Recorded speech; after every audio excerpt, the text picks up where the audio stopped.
Я каждый день плачу. До сих пор. Конечно. Как я ела землю, мама приносила горсточку.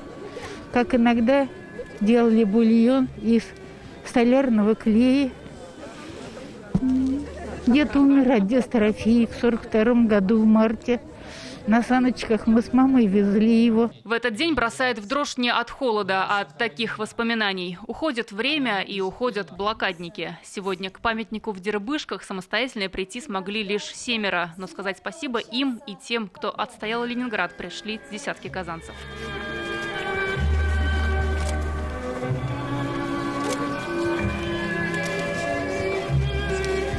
Это поселок Дербышки. Именно сюда из блокадного Ленинграда были эвакуированы вместе с семьями специалисты Государственного оптико-механического завода, а также само предприятие. После войны завод так и остался в Казани и стал одним из крупнейших в городе. А столица Татарстана стала домом для тысячи ленинградцев. Вторым домом Казань стала и для Сергея Карпенко. Ему было всего 6 лет, когда вокруг Ленинграда сомкнулось блокадное кольцо. Со слезами вспоминает, как бабушка спасла его от смерти, жертвовала своим куском хлеба. Кусок, вот 2 коробочка, вот пополам она, а то, что осталось, она возьмет и с солью сосет. А потом водянка у нее вот шлепала, в феврале уже начала ходить.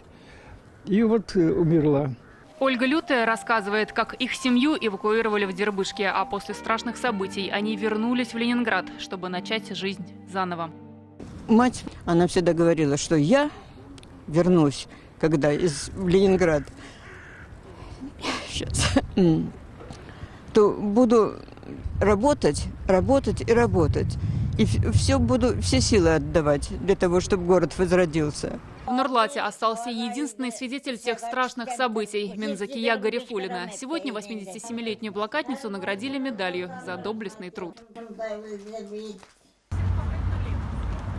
В скорбном молчании бесконечный поток людей приходит почтить память и в самом Петербурге. Здесь, на Пискаревском кладбище, 20 лет назад Татарстан установил мемориальную доску соотечественникам. По нашим общим данным, 18 467 человек погибли, защищая Ленинград. Этот список есть. Мы издали книгу памяти, называется «Мы шли тебе на помощь. Блокадный Ленинград». Всего здесь похоронены более 1 миллиона жертв страшной блокады без поименного списка.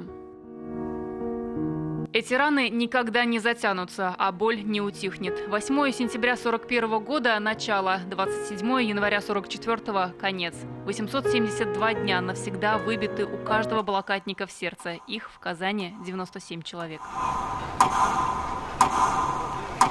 Наталья Мезина, Марат Зайдуллин, ТНВ, Казань.